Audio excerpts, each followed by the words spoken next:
திருகோணமலை கோட்டை வீதியில் உள்ள ஸ்ரீ சம்புதத்வ ஜெயந்தி போதிராஜ விஹாரைக்கு சொந்தமானது என சிலர் கூறி வருகின்ற காணியை இந்த பிரச்சினைக்கு வித்திட்டுள்ளது. இந்த காணி திருகோணமலையின் அழகிய கடற்கரையில் அமைந்துள்ளது. கடந்த சில நாட்களாக இந்த காணியில் அமைக்கப்பட்ட தற்காலிக கொட்டில் ஒன்றில் புத்தர் சிலை வைக்கப்பட்ட சம்பவத்தை அடிப்படையாக கொண்டு விவாத நிலை உருவாக்கப்பட்டது. உண்மையில் இந்த சம்பவத்திற்கு அடிப்படையாக அமைந்த விடயம் என்ன? 2014ஆம் ஆண்டு அப்போதைய ஜனாதிபதி மஹிந்த ராஜபக்ச இந்த காணியை ஸ்ரீ சம்புதத்வ ஜெயந்தி போதிராஜ விஹாரைக்கு புனித பூமி உறுதிப்பத்திரம் ஒன்றை வழங்கியதாக விஹாராதிபதி தேரரும் விஹாரையின் நிர்வாக சபையினரும் கூறி வருகின்றனர். இந்த காணியில் தற்போது தஷ்வே கொஃபியோ என பெயரிடப்பட்ட கடையே உள்ளது. 2023ஆம் ஆண்டு ஆரம்பிக்கப்பட்ட இந்த கடையை எல்டி பெரேரா என்பவரை நடத்தி செல்கிறார். எல்டி பெரேரா என்பவர் ஐக்கிய தேசிய கட்சியின் திருகோணமலை தொகுதி அமைப்பாளர் டிபானி லியனகி என்பவரின் உறவினராவார். ஸ்ரீ சம்புதத்வ ஜெயந்தி போதிராஜ விஹாரைக்கு சொந்தமானது என கூறப்படுகின்ற இந்த காணியில் விஹாரையின் நிர்வாக சபையின் அனுமதியுடன் டிபானி லியனகி, அவரது மருமகன் உள்ளிட்டவர்கள் இந்த கடையை நடத்தி செல்கின்றனர். இந்த கடையின் மூலம் கிடைக்கும் வருமானத்தில் 25% விஹாரையின் மின்சார கட்டணம் உள்ளிட்ட தேவைகளை ஈடு செய்வதற்காக பயன்படுத்தப்பட்டுள்ளது.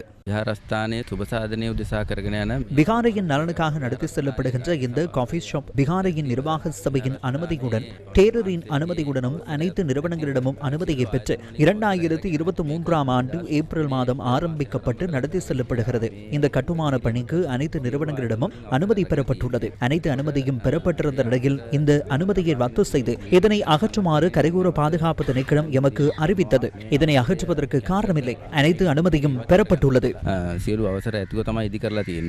கடந்த நவம்பர் மாதம் 4ஆம் தேதி தஷ்வே கொஃபியோ என்ற இந்த கோப்பி கடை சட்டவிரோத கட்டடம் என அறிவித்த நகர அபிவிருத்தி அதிகார சபையின் அதிகாரிகள் அதனை அகற்றிக் கொள்ளுமாறு கடையின் உரிமையாளருக்கு அறிவித்திருந்தனர். எனினும் விஹாராதிபதி தேரர் உள்ளிட்ட தரப்பினர் முன்வைத்த விடயங்களை கருத்தில் கொண்ட அதிகாரிகள் கட்டடத்தை அகற்றுவதற்கு 7 நாள் கால அவகாசத்தை வழங்கினர். 2004ஆம் ஆண்டு அழிவடைந்ததன் பின்னர் இங்கு விஹாரை புனரமைக்க எவரும் முன்வரவில்லை. இங்குள்ள நிர்வாக சபையினர் இணைந்து கடையொன்றை அமைத்து அதன் மூலம் கிடைக்கும் பணத்தை கொண்டு இந்த விஹாரையின் அபிவிருத்திக்கான பணிகளை செய்து கொண்டு வருகின்றனர். வேலி அமைத்து இந்த காணியை பாதுகாக்கின்றோம்.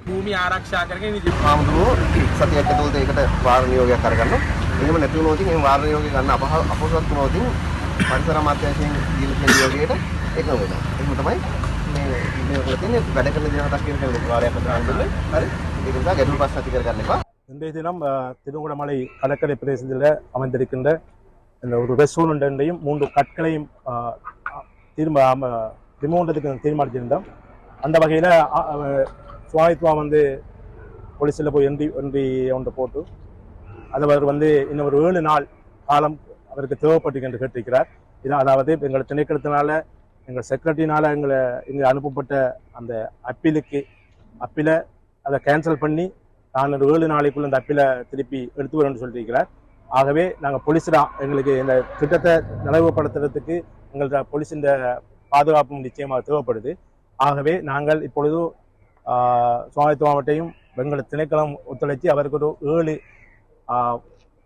Working days 7 days கொடுத்துருக்கிறோம். அதுக்குள்ள அவர் அப்பீல் பண்ணி தராட்டி நாங்கள் இந்த இதை 8வது நாள் ஒர்க்கிங் 8வது நாளில் நாங்கள் இதை அகற்றதுக்குரிய நடவடிக்கை எடுப்போம். ஆனால் இப்போதைக்கு இங்கே அமைக்கப்படுகின்ற சிறிய 3 கற்களை நாங்கள் அகற்றிருக்கிறோம். நாங்கள் 8வது நாளில் இதே போல் நாங்கள் இந்த பெர்மனன்ட் ரெஸ்டாரண்ட்டை நாங்கள் அகற்றுவோம். கரையோரம் மட்டும் எங்கள் கரையோரம் 300 மீட்டர், அதில் நாங்கள் 50 மீட்டர் தூரத்தில் இருக்கிற அனுமதி எடுக்கப்படாத இதைத்தான் நாங்கள் இது பண்ணிக்கொண்டோம். இப்போதைக்கு இந்த அறிவிப்பு விடுக்கப்பட்டு 7 நாட்கள் நெருங்கிய போது சர்ச்சைக்குரிய தஷ்வே கொஃபியோ கடையிலிருந்து 50 மீட்டர் தொலைவில் கட்டட நிர்மாண பணிகள் ஆரம்பிக்கப்பட்டன. இது பௌத்த அறநெறி பாடசாலை கட்டடம் என அறிவிக்கப்பட்டாலும் பின்னர் புத்தர் சிலை ஒன்றும் அங்கு வைக்கப்பட்டது.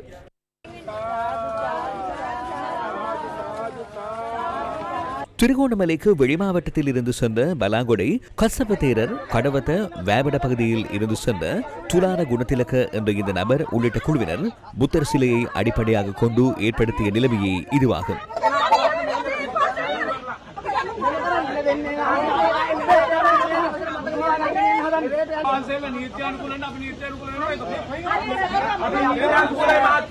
අපි නීති අනුකූල ඔබතුමාලා මොනවද නීති අනුකූල නැහැ කියන්නේ. ඔබතුමාලා මොනවද දාන්නේ අනුකූල ඔබතුමාලා කොහොමද මේ අවසරයක් නැතුව අනවසරයක් ඇතුළේ. හානියක් කරන්නේ නැහැ කිසිම කෙනෙකුට කිසි දෙයකට.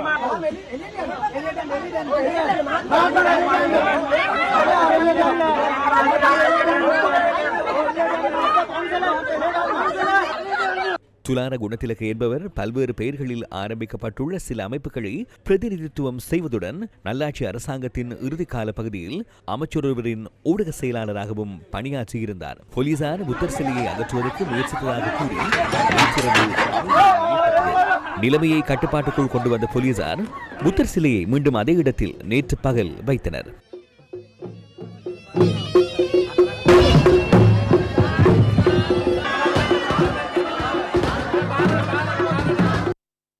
இதேவேளை திருகோணமலை ஸ்ரீ சம்புத்தத்வ சாந்தி போதிராஜ விகாரையின் ஒரு பகுதி உடைத்து அகற்றப்பட உள்ளதாகவும் அதனை தடுப்பதற்கான உத்தரவு ஒன்றை பிறப்பிக்குமாறும் கோரி மேன்முறையீட்டு நீதிமன்றத்தில் எழுத்தாணை மனு ஒன்று தாக்கல் செய்யப்பட்டுள்ளது. விகாராதிபதி திருகோணமலை கல்யாண வம்ச திஸ்ஸதேரர் இந்த மனுவை தாக்கல் செய்துள்ளார். கரையோர பாதுகாப்பு திணைக்களத்தின் பணிப்பாளர் நாயகம், சுற்றாடல் அமைச்சின் செயலாளர் மற்றும் சுற்றாடல் அமைச்சர் ஆகியோர் இந்த மனுவில் பிரதிவாதிகளாக குறிப்பிடப்பட்டுள்ளனர். விகாரைக்கு சொந்தமான 57 TG என்ற இலக்கமுடைய காணியை அபிவிருத்தி செய்வது தொடர்பில் எதிர்ப்பு இல்லை என திருகோணமலை நகரசபை கடிதம் ஒன்றை வழங்கியுள்ளதாக மனுவில் தெரிவிக்கப்பட்டுள்ளது.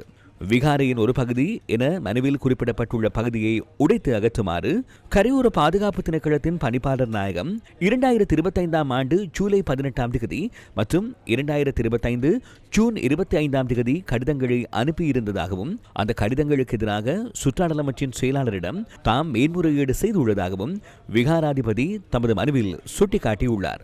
எனினும் அந்த மேன்முறையீட்டினை சுற்றாடல் அமைச்சின் செயலாளர் நிராகரித்துள்ளதாகவும் மனுவில் குறிப்பிடப்பட்டுள்ளது. இந்த மேன்முறையீட்டை நிராகரிப்பதற்கு முன்னதாக அமைச்சின் செயலாளர் தம்மிடம் விடயங்களை கேட்டறியவோ நிலைப்பாட்டினை செவிமடுக்கவோ இல்லை எனவும் தேரரின் மனுவில் தெரிவிக்கப்பட்டுள்ளது. குறித்த நிர்மாண பணி ஊடாக கரையோர பாதுகாப்பு விதிமுறைகள் எதுவும் மீறப்படவில்லை என்பதுடன் குறித்த கட்டடத்தை உடைத்து அகற்றுவதற்கான தீர்மானம் முற்றிலும் சட்டத்திற்கு முரணான தான் தோன்றித்தனமான குரோதத்தை அடிப்படையாக கொண்ட ஒன்று எனவும் அந்த மனுவில் குறிப்பிடப்பட்டுள்ளது.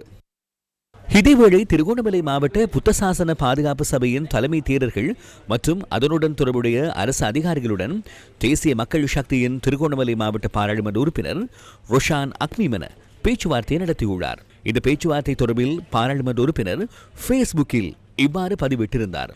மேற்கோள் ஆரம்பம். திருகோணமலைக்கு வெளியிடங்களில் இருந்து வந்த இனமுறுகளை உருவாக்குவதற்கு சிறு குழு ஒன்று முயற்சித்தது. இனவாத நெருப்பினால் பாதிக்கப்பட்டு இன்னமும் அந்த காயங்களால் ஏற்பட்ட வடுக்களுடன் வாழும் திருகோணமலை மக்கள் அந்த முயற்சியை தோற்கடித்தனர். நாம் ஆட்சிக்கு வருவதற்கு முன்னரும் திருகோணமலையில் பற்றி எறிந்த தீயை அணைப்பதற்காகவே போராடினோம். தேசிய மக்கள் சக்தி அரசாங்கத்தின் கீழ் மீண்டும் அத்தகைய குறுகிய சக்திகளால் எழும் தீயில் சிக்கி திருகோணமலை சாம்பலாவதற்கு இடமளிக்கப் போவதில்லை.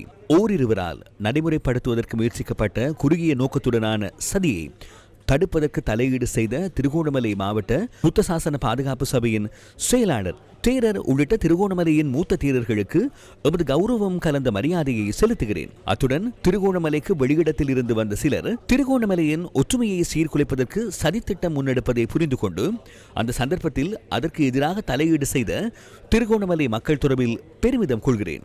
இந்த சம்பவத்தை இனங்களுக்கு இடையிலான மோதலாக மாற்றுவதற்கு முயற்சித்த இனவாத அரசியல்வாதிகளின் தூண்டுதல்களில் சிக்காத சிங்கள, தமிழ் உள்ளிட்ட அனைத்து தோழர்கள் தொடர்பிலும் பெருமிதம் கொள்கிறேன். மேற்கோள் நிறைவு. குறித்த பேச்சுவார்த்தையின் போது சர்ச்சைக்குரிய புத்தர் சிலையை மீண்டும் விகாரை காணியில் வைப்பதற்கும் விகாரைக்கு சொந்தமான பழைய கட்டடங்கள் காணப்பட்ட காணியை அடையாளம் கண்டு உரிய முறையில் எல்லையிடுவதற்கும் இணக்கம் காணப்பட்டுள்ளது. இதேவேளை திருகோணமலைக்கு சென்ற கலகுடாத்து ஞானசார தேரர் பாரிய எச்சரிக்கையொன்றை இன்று காலை விடுத்தார். දැන් අර පේනවනේ දැන් ආසන්න වශයෙන් දැන් ගිය සතියේ ඩිල්ලි වල පිපුරුවා. ඉතින් මෙහෙත් ඒ වගේ දේවල් නොවෙන්න බැරි කමක් නැහැ. திருகோணமலை சம்பவம் பௌத்த மதத்திற்கு அச்சுறுத்தலாக அமைந்துள்ளதாக எதிர்க்கட்சியின் பாராளுமன்ற உறுப்பினர்கள் பாராளுமன்ற அமர்வின் போது இன்று தெரிவித்தனர். சஜித் பிரேமதாச, நளின் பண்டார, நாமல் ராஜபக்ச, தயாசுரி ஜெயசேகர, ரோஹித அபேகுணவர்தன உள்ளிட்டவர்கள் இவ்வாறு குறிப்பிட்டனர். புத்தர் சிலையை அகற்ற உங்களுக்கு என்ன உரிமை இருக்கிறது? அவர்கள் தங்கள் தவறை உணர்ந்து அதை மீண்டும் கொண்டு வந்து புத்தர் சிலையினை அங்கு வைத்துள்ளனர். ஒரு தேசிய ஒருங்கிணைப்பு குழு அமைக்கப்படும் என நாம் நம்புகின்றோம். விகாரைக்குள் சென்று தேரர்கள் மீது தாக்குதல் மேற்கொள்ளும் அதிகாரம் போலீசாருக்கு இல்லை. நாட்டின் உயரிய சட்டத்திற்கு முன்னுரிமை அளிப்பதன் ஊடாக ஏனைய மதங்களை பாதுகாக்கவும் அவற்றுக்கு உரிய இடத்தையும் மதிப்பையும் வழங்கவும் நடவடிக்கை எடுக்க வேண்டும் என்பதை இந்த நேரத்தில் உங்களுக்கு நினைவூட்ட விரும்புகின்றேன். தேரர்கள் மீது தாக்குதல் மேற்கொண்டவர்களை கைது செய்துள்ளீர்களா?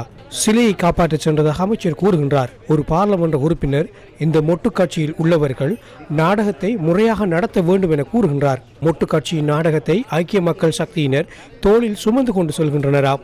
மொட்டுவின் நாடகம் என்றால் ஐக்கிய மக்கள் சக்தி தோளில் சுமந்து கொண்டு செல்கின்றதென்றால் மக்கள் விடுதலை முன்னணியினர் அதில் நடிக்கின்றனர். அரசாங்கம் இவர்களுடையது, எம்முடையதல்ல. புத்த சிலையை எடுத்து சென்றுவிட்டு தேரர் மீது தாக்குதல் நடத்துகின்றனர். மூடியிருந்த முத்துக்குடையை உடைத்து தேரர்கள் மீது தாக்குதல் நடத்தியுள்ளார்கள் ஜனாதிபதி. அதற்கான காணொளி எம்மிடம் உள்ளது. உங்களுக்கு தேவைப்படுமாயின் அதனை உங்களுக்கு அனுப்ப முடியும். ஜனாதிபதி அவர்களே, நீங்கள் கேட்டுக்கொண்டிருப்பதினால் கூறுகின்றேன், இந்த செயற்பாட்டில் அரசாங்கம் தவறிழைத்துள்ளது, எங்கோ ஒரு தவறு நடந்துள்ளது என அடுத்த நாள் அமைச்சர் கூறுகின்றார். இந்த புத்தர் சிலையை பாதுகாப்பதற்காக எடுத்து சென்றதாக கூறுகின்றனர். அப்படியென்றால் முழு வேலையினை சேதமாக்கியது யார்? போலீசாரா புத்தர் சிலையை எடுத்து சென்றது?